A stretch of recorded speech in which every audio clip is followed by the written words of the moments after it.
ಪ್ರೀತಿಯ ವೀಕ್ಷಕರಿಗೆ Shankaranand TV YouTube ವಾಹಿನಿಗೆ ಸ್ವಾಗತ ಸುಸ್ವಾಗತ. ಇವತ್ತಿನ ವಿಡಿಯೋನಲ್ಲಿ ಕ್ರೋಧಿ ನಾಮ ಸಂವತ್ಸರದ ಫಲಾನುಫಲಗಳು ವೃಶ್ಚಿಕ ರಾಶಿಯವರಿಗೆ ಯಾವ ರೀತಿಯಾಗಿದೆ ಅನ್ನುವಂತಹ ಮಾಹಿತಿಯನ್ನು ತಿಳ್ಕೊಳ್ಳೋಣ. ಅದಕ್ಕಿಂತ ಮುಂಚಿತವಾಗಿ ಯಾರಾದರೂ ಶಂಕರಾನಂದ ಟಿವಿ ಯೂಟ್ಯೂಬ್ ವಾಹಿನಿಯನ್ನು ಸಬ್ಸ್ಕ್ರೈಬ್ ಮಾಡಿಕೊಂಡಿಲ್ಲ ಅಂದರೆ ಸಬ್ಸ್ಕ್ರೈಬ್ ಮಾಡ್ಕೊಳ್ಳಿ.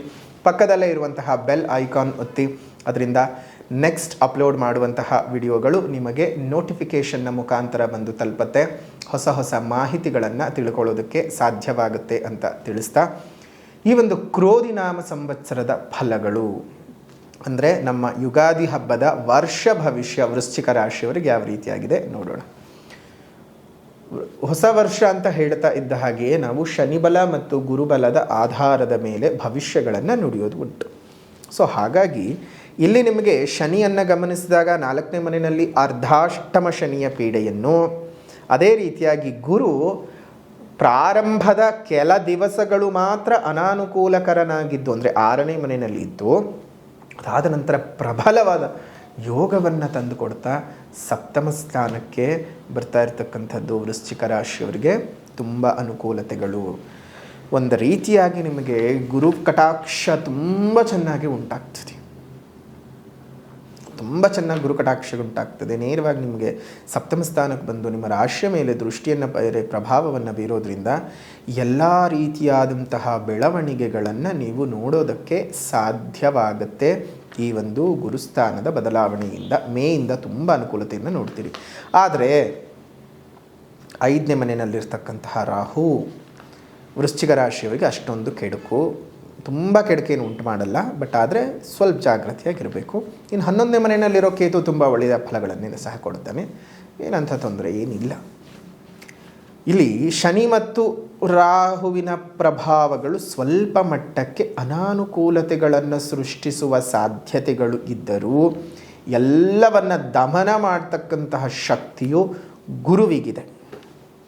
ಹಾಗಾಗಿ ನಿಮ್ಮ ಕಣ್ಣೀರಿಗೆ, ನಿಮ್ಮ ಕಷ್ಟಕ್ಕೆ, ನಿಮ್ಮ ಕೋಟಲೆಗಳಿಗೆ, ನಿಮ್ಮ ನಷ್ಟದ ವ್ಯವಹಾರಗಳಿಗೆ, ನಿಮ್ಮ ಜೀವನದಲ್ಲಿ ಆಗ್ತಾ ಇದ್ದಂತಹ ಎಲ್ಲ ಆಗಂತುಕ ಪರಿಸ್ಥಿತಿಗಳನ್ನು ನಿವಾರಣೆ ಮಾಡಿಕೊಂಡು ಹೊಸ ರೂಪಣೆಯನ್ನು ನಿಮ್ಮ ಬದುಕಿನಲ್ಲಿ ತಂದುಕೊಳ್ಳೋದಕ್ಕೆ ಈ ಕ್ರೋಧಿ ನಾಮ ಸಂವತ್ಸರ ಸಿದ್ಧವಾಗ್ತದೆ. ಏನು ಭಯ ಪಡಬೇಕಾಗಿಲ್ಲ.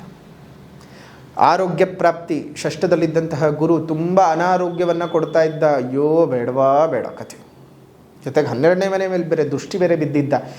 ಏನಾದರೂ ಒಂದು ಕಾಯಿಲೆಗಳು, ಏನಾದರೂ ಒಂದು ಕಸಾಲೆಗಳು ಬಂದು ಸೇರಿಕೊಳ್ಳೋದು. ಇನ್ನು ಅರ್ಧಾಷ್ಟಮ ಶನಿಯ ಪ್ರಭಾವ, ಕುಟುಂಬದೊಳಗೆ ಅಂತರ್ಕಲಹಗಳು ಜಾಸ್ತಿ. ನಿಮ್ಮ ಜೊತೆಗೆ ತುಂಬ ಚೆನ್ನಾಗೇ ಮಾತಾಡ್ಕೊಂಡಿರ್ತಾರೆ, ಆದರೆ ಇದ್ದಕ್ಕಿದ್ದ ಹಾಗೇ ನಿಮ್ಮನ್ನು ದೂರ ಹಾಕ್ಬಿಟ್ಟಿರ್ತಾರೆ, ಗೊತ್ತೇ ಆಗಲ್ಲ. ಎಷ್ಟು ಹಿಂಸೆಗಳು ಅಲ್ವಾ, ಎಷ್ಟು ಯಾತನೆಗಳಲ್ವಾ ನೋಡಿ. ಉಪಯೋಗಿಸ್ಕೊಂಡು ದೂರ ಹಾಕ್ತಿದ್ರು. ಅವರೆಲ್ಲರೂ ಬರ್ತಾರೆ ನಿಮ್ಮ ಮುಂದೆ. ತಾಳ್ಮೆ ಇರಿ. ವೃಶ್ಚಿಕ ರಾಶಿಯವರು ನೇರ ನಿಷ್ಠೂರವಾದಿಗಳು. ಜೊತೆಗೆ ಸ್ವಲ್ಪ ನಿಮ್ಮ ಕೆಟ್ಟ ಗುಣ ಏನು ಅಂದರೆ ಪಾಸ್ಟ್ ಲೈಫ್ನಲ್ಲಿ ಬದುಕ್ತೀರ. ನನಗದನ್ನು ಹಾಗಾಯಿತು, ನನಗಿದು ಹೀಗಾಯಿತು, ನನ್ನ ವಿಚಾರ ಅದು, ನನ್ನ ವಿಚಾರಕ್ಕೆ ಹೀಗಾಯಿತು. ಬೇಡ, ಹಳೆ ವಿಚಾರಗಳನ್ನು ಕೆದುಕೊಂಡು ಕೂತ್ಕೊಂಡಿದ್ರಿ ಏನೂ ಆಗಲ್ಲ. ಮರಿಬೇಕು, ಮುಂದೆ ಹೋಗ್ತಾ ಇರಬೇಕು ಜೀವನದಲ್ಲಿ. ಓಕೆನಾ? ಯಾವುದೇ ರೀತಿಯಾಗೂ ತೊಂದರೆ ತಾಪತ್ರಗಳು ನಿಮ್ಮ ಬದುಕಿನಲ್ಲಿ, ನಿಮಗೆ ಜೀವನದಲ್ಲಿ ಏರುಪೇರುಗಳು ಉಂಟಾದಾಗ ನಮಗೆ ಸಮಚಿತ್ತವೇ ಕಾಪಾಡೋದು. ಆ ಸಮಚಿತ್ತವನ್ನು ಉಳಿಸ್ಕೊಳ್ಳಿ. ನಿಮ್ಮ ಸುತ್ತ ಇದ್ದಂತಹ ಅಪಪ್ರಚಾರಗಳೆಲ್ಲ ಸರಿ ಹೋಗ್ತಕ್ಕಂಥದ್ದು. ವೃತ್ತಿಯಲ್ಲಿ, ವ್ಯಾಪಾರದಲ್ಲಿ, ಆರ್ಥಿಕವಾಗಿ ಬಹಳಷ್ಟು ಲಾಭವನ್ನು ನೋಡ್ತೀರಿ. ಗೌರವ ಪ್ರಾಪ್ತಿ ಆಗ್ತಕ್ಕಂತಹದ್ದು. ಅದೇ ರೀತಿಯಲ್ಲಿ ಕುಟುಂಬದಲ್ಲಿದ್ದಂತಹ ಅನಿಶ್ಚಿತತೆಯ ಮತ್ತು ಕಲಹದ ವಾತಾವರಣಗಳೆಲ್ಲ ದೂರವಾಗುತ್ತೆ. ಹೊಸ ವಾಹನದ ಸೌಖ್ಯ ನಿಮಗೆ ಉಂಟಾಗ್ತಕ್ಕಂಥದ್ದು. ಪೊಲೀಸ್ ಇಲಾಖೆಯಲ್ಲಿ ಕೆಲಸವನ್ನು ಮಾಡುವಂಥವರಿಗೆ, ವಕೀಲ ವೃತ್ತಿಯನ್ನು ಮಾಡ್ತಕ್ಕಂಥವರಿಗೆ ಒಳ್ಳೆಯ ನಿಮಗೆ ಅಭಿವೃದ್ಧಿಗಳಾಗ್ತಕ್ಕಂತಹದ್ದು. ಉದ್ಯೋಗದಲ್ಲೆಲ್ಲ ತುಂಬ ಚೆನ್ನಾಗಿರುವಂತಹ ವಾತಾವರಣವನ್ನು ನೋಡುವ ಸಾಧ್ಯತೆಗಳು ವೃಶ್ಚಿಕ ರಾಶಿಯವರಿಗೆ ಇದೆ. ಒಳ್ಳೆ ರೀತಿಯಾದಂಥ ಯೋಗ ಫಲಗಳು. ವೈವಾಹಿಕ ಜೀವನ ಸುಧಾರಿಸ್ತಕ್ಕಂಥದ್ದು. ವಿವಾಹಕ್ಕೆ ಸಂಬಂಧಪಟ್ಟಂತಹ ಯೋಜನೆಗಳಲ್ಲಿ ನೀವು ಮುಂದುವರಿತೀರಿ. ಅದೇ ರೀತಿಯಾಗಿ ನಿಮಗೆ ಎಷ್ಟು ಕಷ್ಟಗಳಿತ್ತು, ಎಷ್ಟು ನೋವು ಯಾತನೆಗಳನ್ನು ನೀವು ಪಟ್ಟಿದ್ರಿ ಅಂದರೆ ಕೇವಲ ನಿಮಗೆ ಮಾತ್ರ ಗೊತ್ತು. ಅಷ್ಟು ಹಿಂಸೆಗಳು ಶತ್ರುಗಳಿಗೂ ಬೇಡ ಅಂತ ನಾನು ಹೇಳ್ತೀನಿ. ಕೆಲವೊಂದು ಸಲ ಶತ್ರುಗಳಿಗೂ ಬೇಡ. ಅಷ್ಟು ಹಿಂಸೆಗಳನ್ನು ನೀವು ಪಾಪ ಪಟ್ಟಿದ್ರಿ. ಅದೆಲ್ಲದಕ್ಕೂ ಸಹ ಉತ್ತರ ಈ ಕ್ರೋಧಿ ನಾಮ ಸಂವತ್ಸರವು ಕೊಡೋದರಲ್ಲಿ ನೀವು ಅನುಮಾನ ಪಡಬೇಕಾಗಿಲ್ಲ. ಒಂದು ಸಲ ನಿಮ್ಮ ಜನ್ಮಜಾತಕವನ್ನು ತೋರಿಸ್ಕೊಳ್ಳಿ. ಜನ್ಮಜಾತಕದ ಆಧಾರದಲ್ಲಿ ಏನಾದರೂ ದೋಷಗಳಿದ್ದರೆ ಪರಿಹಾರ ಮಾಡಿಕೊಂಡು ಮುಂದುವರಿಯಿರಿ. ಇಂಪೋರ್ಟ್ ಎಕ್ಸ್ಪೋರ್ಟ್ ಬಿಸ್ನೆಸ್ಸನ್ನು ಮಾಡುವಂಥವ್ರಿಗೆ, ಪೆಟ್ರೋಲ್ ಉತ್ಪನ್ನಗಳು ಮತ್ತು ಪೆಟ್ರೋಲಿಯಂ ಪ್ರಾಡಕ್ಟ್ಗಳ ಮಾರಾಟಗಾರರಿಗಾಗಿರಬಹುದು, ಅದೇ ರೀತಿಯಾಗಿ ಶಿಕ್ಷಣ ಕ್ಷೇತ್ರದಲ್ಲಿ ಇರುವಂಥವರಿಗೆ, ಅದೇ ರೀತಿಯಾಗಿ ಒಂದು ಅಧ್ಯಾಪಕರು, ಈ ಎಜುಕೇಷನ್ ಇನ್ಸ್ಟಿಟ್ಯೂಟ್ಗಳನ್ನು ನಡೆಸುವಂಥವ್ರಿಗೆಲ್ಲ ಲಾಭಗಳು ಜಾಸ್ತಿ ಆಗುತ್ತೆ.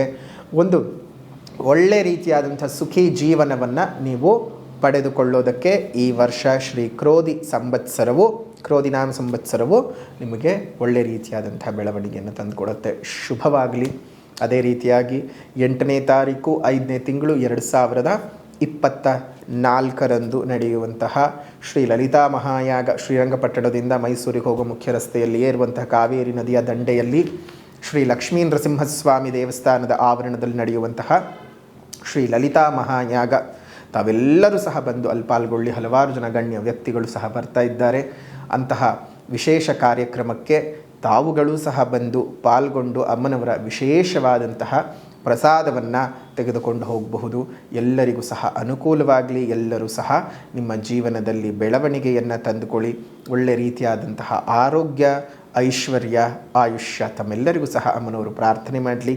ಇನ್ನು ಈ ಕ್ರೋಧಿನಾಮ ಸಂವತ್ಸರದ ಪರಿಹಾರದ ವಿಭಾಗವನ್ನು ಗಮನಿಸೋದಾಯಿತು ಅಂತ ಹೇಳಿದ್ರೆ, ಈ ವರ್ಷದಲ್ಲಿ ನೀವು 5 ಬೇವಿನ ಗಿಡಗಳನ್ನು ನೆಟ್ಟು ಪೋಷಣೆ ಮಾಡಿ. ಯಾಕಂದರೆ ನಮಗೆ ವಾತಾವರಣ ಅಶುದ್ಧವಾಗ್ತಾ ಇದೆ, ಅಶುದ್ಧವಾಗಿ ಆ ವಾತಾವರಣವನ್ನೆಲ್ಲ ನಾವು ಚೆನ್ನಾಗಿ ಕಾಪಾಡಿಕೊಳ್ಬೇಕು. ಸಾಧ್ಯವಾದ ಕಡೆ ಗಿಡಗಳನ್ನು ನೆಟ್ಟು ಪೋಷಣೆ ಮಾಡಿ. ಇನ್ನು ಈಗಂತೂ ಬಿಸಿಲುಗಾಲ ಯಾವುದು, ಮಳೆಗಾಲ ಯಾವುದು, ಚಳಿಗಾಲ ಯಾವುದು ಏನೂ ಗೊತ್ತಾಗ್ತಾ ಇಲ್ಲ. ಅಂತಹ ದುರ್ಭಿಕ್ಷದ ವಾತಾವರಣದೊಳಗೆ ನಾವಿದ್ದೇವೆ. ಹಾಗಾಗಿ ಸಾಧ್ಯವಾದ ಕಡೆ ಎಲ್ಲ ಗಿಡಮರಗಳನ್ನ ನೆಟ್ಟು ಪೋಷಣೆ ಮಾಡೋಣ. ಇಂದು ನಿಮ್ಮ ಮನೆ ಮುಂದೆ ಮತ್ತು ಮೇಲ್ಭಾಗದಲ್ಲಿ ಒಂದು ಸಣ್ಣ ಸಣ್ಣ ಕುಂಡಗಳಲ್ಲಿ ನೀರನ್ನು ಇಡ್ತಾ ಬನ್ನಿ. ಅದರಿಂದ ಎಷ್ಟೋ ದಣಿದ ಬಳಲಿದ ಪ್ರಾಣಿ ಪಕ್ಷಿಗಳಿಗೆ ನೀರಿನ ಆಸರೆಯು ಸಿಕ್ಕಾಗುತ್ತೆ. ಅವುಗಳ ಪ್ರಾಣವನ್ನು ಉಳಿಸಿದಂತಹ ಪುಣ್ಯದ ಫಲ ನಿಮಗೆ ಪ್ರಾಪ್ತಿಯಾಗುತ್ತೆ. ಶುಭವಾದ ವಾತಾವರಣ ನಿಮ್ಮ ಬದುಕಿನಲ್ಲಿ ಬರುತ್ತೆ ಅಂತ ಹೇಳ್ತಾ, ಇನ್ನು ಆಧ್ಯಾತ್ಮಿಕವಾದ ಪರಿಹಾರ, ಅದೇ ರೀತಿಯಾಗಿ ಸಾಮಾಜಿಕವಾದ ಪರಿಹಾರ ಎರಡೂ ಸಹ ಒಟ್ಟಿಗೆ.